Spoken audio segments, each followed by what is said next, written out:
Hello everyone, thank you for joining me. This is Suzanne Wagner and we are doing the daily updates for the numerology and the astrology. This one is for today, which is September 15th, 2020. If you add all those numbers together, you get the number 19, and if you add the 1 and the 9 together, you get the number 10. The 10 is a power number. The 10 is a new beginning number. It's about stepping into a new perspective, a new experience, about expanding out of the individual I and adding a 0 and magnifying that by 10 and expanding your awareness. So this is a new day and a new way to see your reality. The question becomes, how do we create a better world? How do we create a world where everyone is included, honored, respected, and allowed to grow? The need for change is evident everywhere you look. The need for humanity to grow up and to take responsibility for its actions are very clear.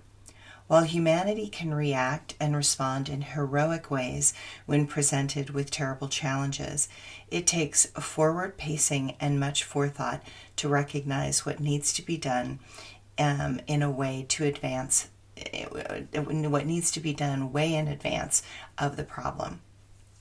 That takes more than a bit of preparation. Everything we are used to is going to have to change. Everyone is going to need to change. Nothing is going to remain the same. It is time to prepare for the inevitable outcome of all that change. The astrology today. The moon starts out the day in inspiring Leo. The moon in Leo is devoted, affectionate, and kind. Feel into that potential and use it while you have it, because the moon enters Virgo in the morning towards noon, and you are going to have to get ready to get your hands dirty.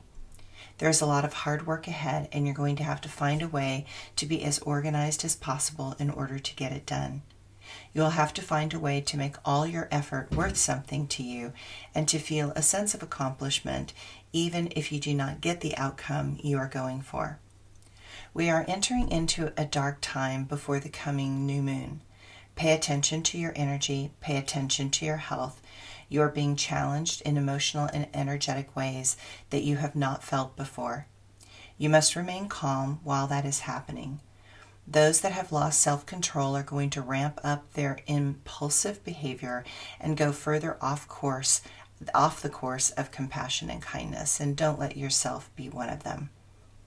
The restlessness you are feeling is the instability in the world, and know that you are on quicksand and the road ahead is uncharted. Remember that your close personal relationships are essential to your sanity as you move ahead. Don't make decisions on shifting finances unless you are moving finances towards safety. You're going to have to change if you are feeling reactive and rebellious. We need calm minds to navigate such treacherous waters. My quote for today: "The screams of the innocent will be heard for decades to come. The suffering inflicted on many will become a karmic yoke that will attach to those responsible for lifetimes. With free will comes choice. With choice comes karma. Heroes are being born to combat the darkness of a few. They are here to show us the way out of this darkness that has overtaken the world." My blog for today.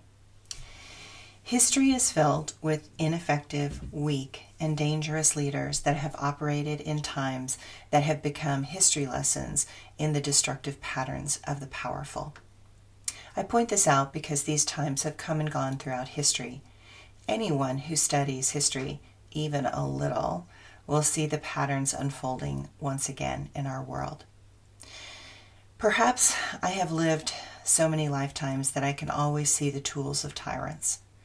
Perhaps I have learned from making the mistake of falling for the false belief that leaders are demigods in previous moments in time, and I just cannot stomach such blatant debauchery again. But I know that I can see a liar a mile away. I can see falseness in feigned smiles and congeniality. I have never been impressed by those with power in this lifetime. I am impressed by kindness and compassion. I am impressed with knowledge and those with a desire to help humanity in ways that are not about manipulation, power, or control. I wasn't fooled by power, wealth, or prestige when I was 16 years old in New York and a ballet dancer, and I stood up for myself then. So now, at 60 years old, I guarantee you that I will not fall for it now. I have stood up and spoken truth to millionaires and billionaires, and I have watched the games unfold as they recognize that I am not a mind easily swayed by their flattery. I have played the mind games of the powerful and noticed the moves expertly executed like a master chess player, and yet I do not move one piece on my chessboard because I loathe such games. That has frustrated those that are used to intentionally surrounding themselves with small and weak-minded people. They are parasites that feed off others intentionally to use, abuse, and then they will throw that person away like garbage. If you do not respect yourself, you will not respect the laws of nature and life.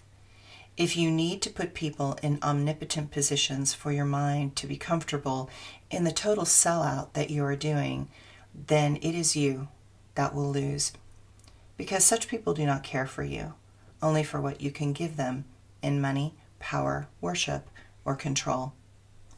I believe that there are many awakened and enlightened people on this planet.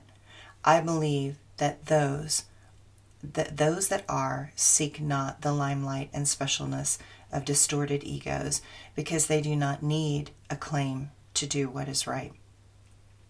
I believe we are all human beings here to work through our own level of karmic distortion and to unravel the illusions that we have created in order to feel good about ourselves. I believe that underneath all those illusions are great gifts and truths that need to be shared and cherished. But those gifts are not what you believe they are. The stories of self-importance that the mind makes up are false trails on the path to authenticity. Thanks, everyone.